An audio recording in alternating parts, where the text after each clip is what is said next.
Hello everyone, and today I will be discussing one of the best and most celebrated horror films of 2024, Longlegs. Longlegs stars Micah Monroe, Blair Underwood, Alicia Witt, and Nicolas Cage, and it follows Special Agent Lee Harker as she attempts to track down and capture a mysterious serial killer who has been murdering families in the state of Oregon for over 30 years. First of all, I would like to say that if you haven't seen Longlegs, I highly recommend watching it, especially if you're a fan of serial killer thrillers in the same vein as Seven and The Silence of the Lambs. It's an excellent film that I do recommend watching before proceeding with this video, because I will be discussing the film in specific detail. So this is your spoiler warning. Come back after you watch the film to hear my thoughts. There is a lot to discuss with this film, whether it be the ambiguous ending, or the meaning of all the satanic imagery, or even how the film explores the Book of Revelation. But I want to talk about something else today. I want to deeply explore exactly how Longlegs creates such a strong sense of discomfort. I've now seen this film twice in cinemas, and both times I've seen it, I've left feeling legitimately unsettled and tense.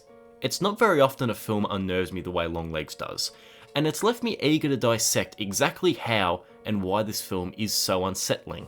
I've decided to break my video down into two sections, psychological and cinematic.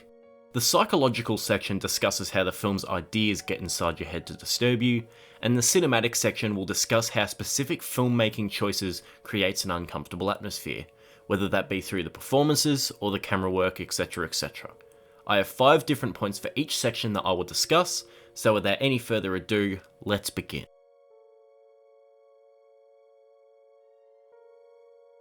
The first thing I want to discuss is how Longlegs explores knowledge and how you can't unknow what you've already learned.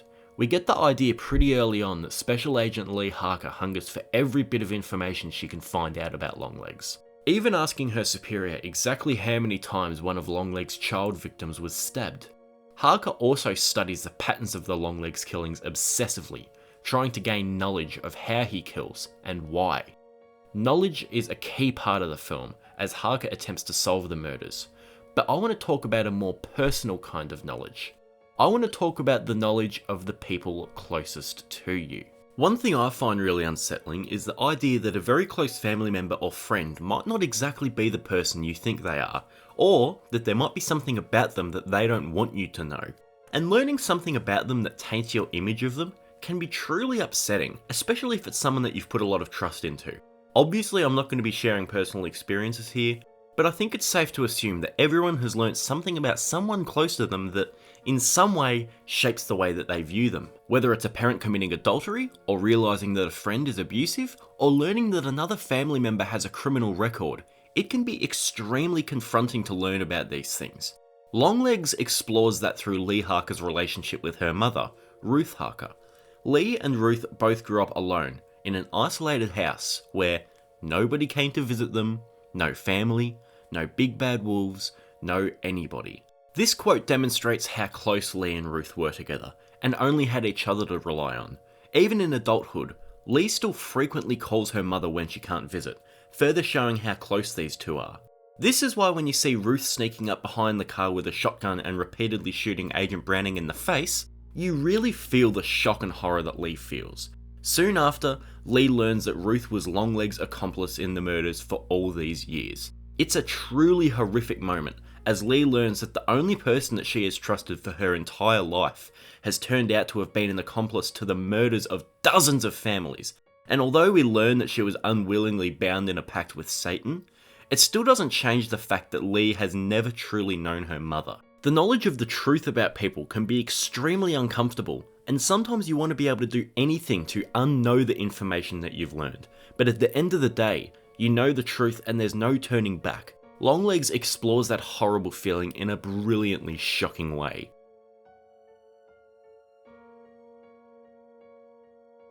Have you ever been sitting at home alone and seen a strange car pull into your driveway?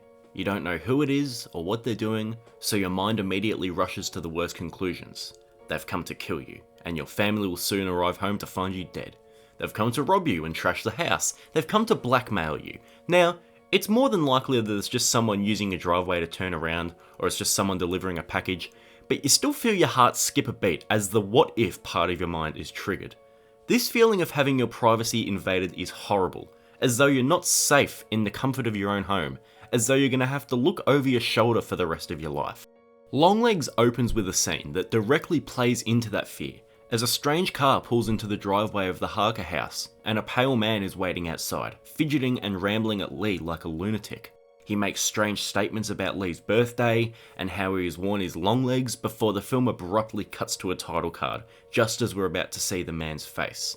It is an extremely effective and well-crafted opening scene, as it truly feels like something that could happen.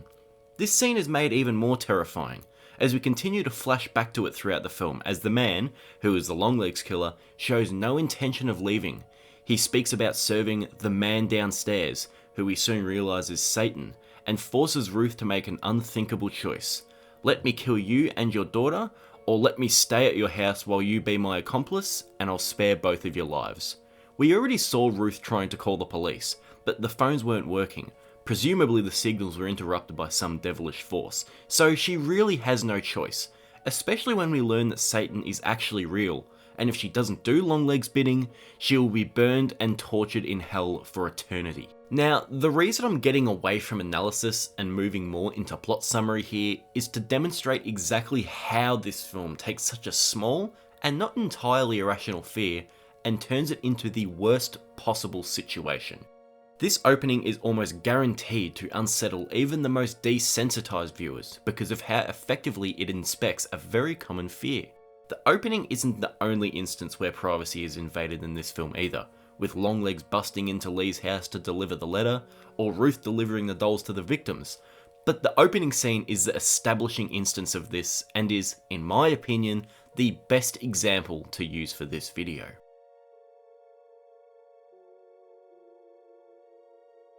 Longlegs delves into the discomforting feeling of having no control over something. In everyday life, it could be the inability to do something to help a family member with a serious illness, or the incapacity to handle a stressful job, whose pressures are rapidly building up on you. This feeling of having a lack of control over your life is all-engulfing, and it feels as though you have no escape. Longlegs masterfully enthralls the audience with the setup of a relatively standard police procedural film. A lot of the first act of this film echoes moments that we've seen before in other classic films. Lee entering the crime scene with her gun very much replicates Clarice Starling doing the same thing in The Silence of the Lambs. The group of FBI agents standing in a bedroom examining the corpses of Longlegs' victims imitates that of the sloth scene in Seven. It gives the audience a feeling that they know what they're in for, and that these killings can be stopped. But the evidence of the occult that is unearthed later on in the film is where the viewer is thrown for a loop. The characters in the film don't fully understand what they're dealing with. How can Longlegs be murdering people by not being present at the time of the murders? Both the characters and the audience initially thought that they knew what they were in for, but all of a sudden, the control that we would normally have over the situation has been removed. The killings are still going to continue, and there is nothing that the FBI can do about it. They have no control over the situation, no matter how hard Lee tries at the end to save the Carter family. This was such a clever setup from director Osgood Perkins, as he seduces the audience before completely flipping the switch on them. Well, that kind of leads perfectly into kind of my next questions on here. So my formative years were the 90s with all of those classic serial killer films. Of course, Silence of the Lambs, Seven, but so many others as well. I mean, how much was that just very much key to the idea of kind of calling back to that era of films? How much was intentionality was that? 100%. I mean, it was meant almost to be sort of a pop, almost a pop art look at those things, to sort of reference them directly, to actually take scenes and story points directly out of those movies. I mean, the fact that Longlegs, that Dale Cobble gives himself up in the middle of the movie is just a crib from Seven. It's Right. just a move that they did, and it's meant to be a move that they did. I'm not trying to pretend like I came up with that idea. I'm actually trying to pretend like I didn't come up with that idea, that I'm referencing another serial killer movie, a good one. There aren't very many, in order to sort of get a little bit of kind of credit with the audience, I suppose you'd say. Like, it's so, as a filmmaker, you want to try to create a rapport with the audience where they're with you. And so to steal from the classics felt like a sly and fun and obvious way to do that.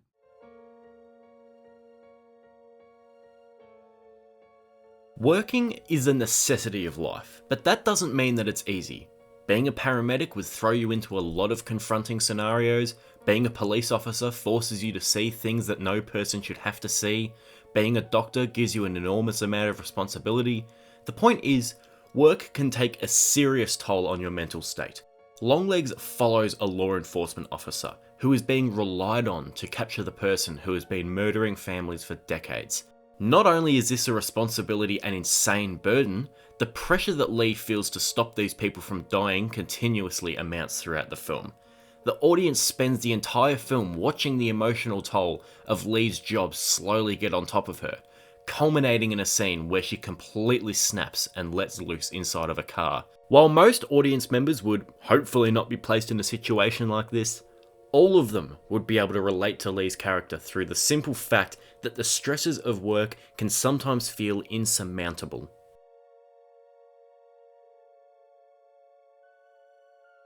My final point in the psychological section is how this film takes something that should be considered safe and turns it into something very dangerous. Now, turning safety into danger isn't a new concept in horror films. Orphan has a seemingly safe 9-year-old girl actually be a psychotic murderer. Black Christmas turns the safety of your own home into killing grounds, and The Fly literally has a fucking fly that inadvertently turns you into a mutant fly human monster.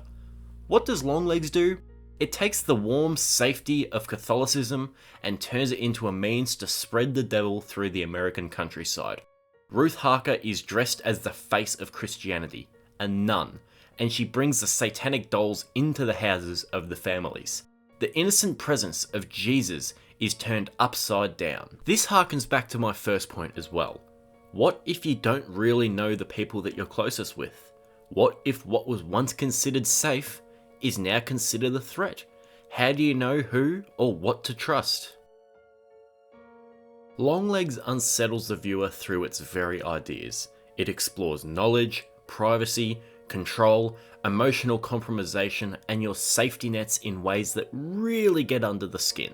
It strips you of any security, safety, and privacy, and the way in which it strips you of that creates this uncomfortable feeling in the pit of your stomach. Now, ideas and concepts can go a long way, but they can't be fully effective without the brilliance of filmmaking. So let this be our segue into the second portion of this video. What cinematic techniques does Longlegs use to unsettle the audience, and how?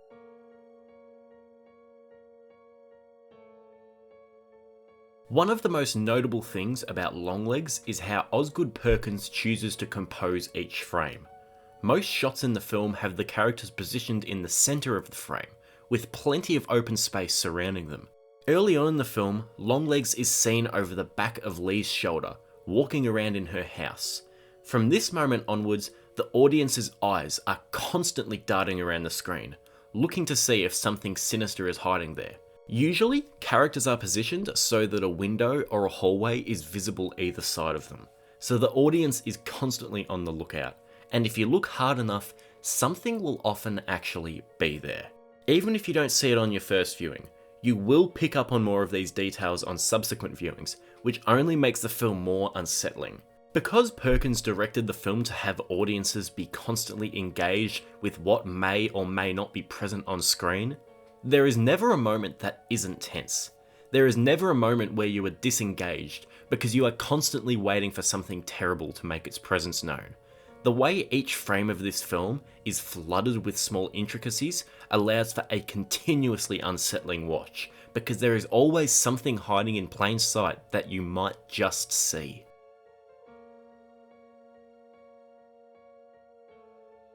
Longlegs sounds creepy. The film opens with a quote from Get It On by T-Rex, and after that, we see Longlegs driving to the Harker house, listening to a song written by himself that I believe is called Ding Dong. The song has a late 1960s Iron Butterfly glam rock sound to it, and the T-Rex quote at the beginning of the film further reinforces that, alongside the poster of Lou Reed that is seen in Longlegs' bedroom. Longlegs has the eerie sound of a bygone era, and it's that blend of the late 60s, early 70s glam sound and the ambient yet overwhelmingly loud score, composed by Osgood Perkins' brother Zilgi, that permeates the entire film. As I said, the score for this film can sometimes reach points of loudness that it's hard to bear, most notably when Longlegs bends down in the opening scene and it cuts to the Clockwork Orange-esque title card. It's almost like the overwhelming evil that fills up the screen with Longlegs' face is too much for the sense of sound to handle, and it just chaotically explodes. The sound in the already iconic singing scene is another example of how sound is used to be unsettling. As Longlegs sings, the reverb is cranked up with each word that he speaks, and it becomes so loud that you almost want to cover your ears. Not only that, but the sound of his voice is almost overtaken by another sound that sounds somewhat like birds screaming, or maybe even a witch laughing. And I have to come back, not once, not twice, but as many times as I like. It's hard to exactly make out what that sound is, but it's so creepy and weird that it lingers in your head. Also, I would like to mention a sound effect that isn't used in the film, but does appear a couple of times in the trailer. It's a sound that occurs every time Longlegs is on screen in the trailer. We don't ever see his face, but as soon as we see a bit of his body, this noise plays. Again, I literally cannot make out what it is, but I think that it's almost as though Longlegs emanates such evil that sound itself can't deal with the presence. It's so otherworldly, it's so creepy, and the fact that the sounds of this film have stayed in my head long after I watched it really goes to show how excellent and unnerving the sound design is in this film.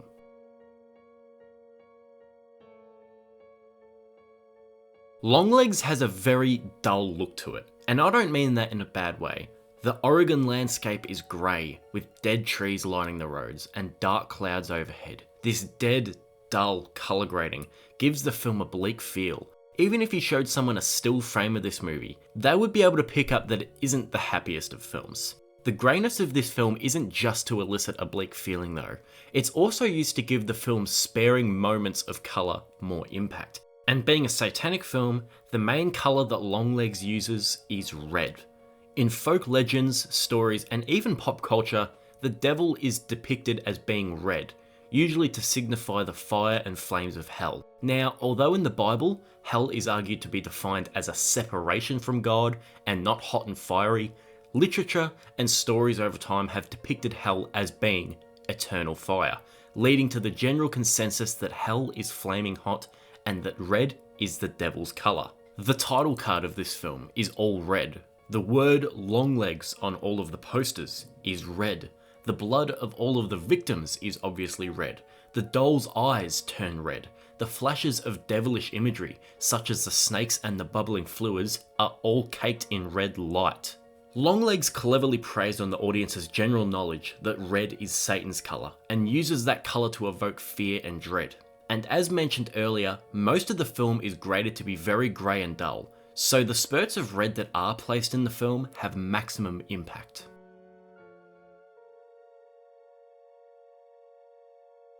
The acting is the glue that holds films like this together.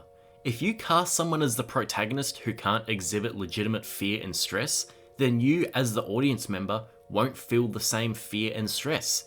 It's the same with the villain. If you cast someone who isn't intimidating and off-putting, then you, as the audience member, won't feel intimidated. Today, I'm only going to discuss the performances of the protagonist, played by Micah Monroe, and the antagonist, played by Nicolas Cage, although it is worth mentioning that Blair Underwood and Alicia Witt are fantastic in their supporting roles. Let's start with Micah Monroe as Lee Harker. Monroe gives the character of Lee some strange quirks. For example, she keeps her arms perfectly still when she walks, and she speaks as little as possible. It's also worth mentioning that Lee Harker is potentially somewhere on the spectrum, seeing as she clearly has social difficulties and is also very pragmatic with her approach to the murders. Although those quirks and her potential autism may make her seem vulnerable, she constantly has a handle on herself. When examining the rotted corpses of some of the victims, she shows no sign of disgust and keeps things professional, asking the questions that she should be asking. Even being confronted with something that revolting, she has a grip, she knows what she's doing, and Monroe gives off the impression that nothing could faze her, while still keeping her humanity and that over time, the job will eventually get to her. As the film progresses, she starts becoming more and more stressed internally, while still keeping a composed exterior. That is, until she has to confront Longlegs himself. She has a shake in her voice, and she even cries during the interrogation. The fact that the audience is seeing such a strong and composed character break indicates that things are beyond her control. If the FBI agent is losing grip, then what chance does she have to stop the murders? All hope just floods out of the audience in this scene, and we are left waiting for her to break entirely, which she eventually does when driving Longlegs' car to her boss's house. Throughout the entire film, she's been collected and composed, and now we see what's been boiling underneath spill over the surface. It is a blood-curdling moment that reinforces how hopeless the situation is. With that being said, this fear may not feel so authentic if it weren't for a brilliant performance by Nicolas Cage as Longlegs. Longlegs is the reason that she snaps, and if Nick Cage doesn't knock it out of the park, then Lee's break might not feel so real. So let's transition into the antagonist's performance. Nicolas Cage as Longlegs is, putting it as lightly as I possibly can, fucking terrifying. He has this off-putting paleness to him, and an erraticness in the way that he talks that establishes him as being unpredictable and dangerous. Specifically in the interrogation scene, he displays a wide range of emotions in a short span of time, going from laughing to crying to screaming to being completely and utterly sinister. This unpredictability makes him far more scary than most other villains because you are constantly waiting for him to do something horrific. In the interrogation scene, he's constantly swinging on his chair while keeping his eyes perfectly fixed on Harker, whose eyes we see most of this scene from. So Longlegs is staring directly at the audience for long periods of time, and it truly succeeds at being uncomfortable. However, another aspect of his performance is that he isn't a cool villain at all. He's a complete loser. He says stupid shit like cheese and crackers when young Lee takes a photo of him, and the girl at the convenience store refers to him as a gross guy to his face. He's not the kind of person who owns the room. He's just a loser who also happens to be an incredibly evil serial killer. This grounds him because people like him are everywhere. I won't reveal anything about myself, but where I work, some weirdo with long hair, dirty clothes and bare feet came running through the store the other day, singing very loudly to himself, and the first thing that I thought of was the scene with Longlegs in the convenience store, when he's playing some weird cuckoo game with the girl there. Nicolas Cage is terrifying as Longlegs, and not just because he's a Satan-worshipping serial killer, but because he captures the erratic nature of weirdos that we encounter in everyday life.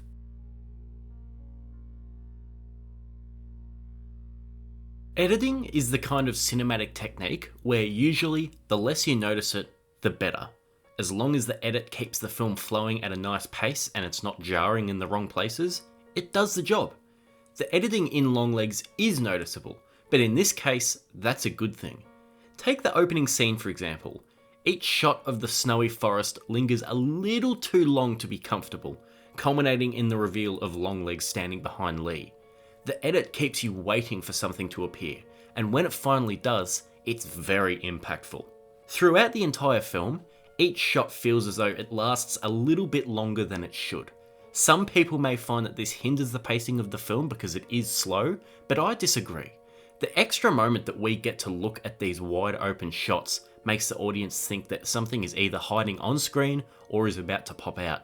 That means that the audience spends the entire film on the edge of their seat, anxiously awaiting something horrific.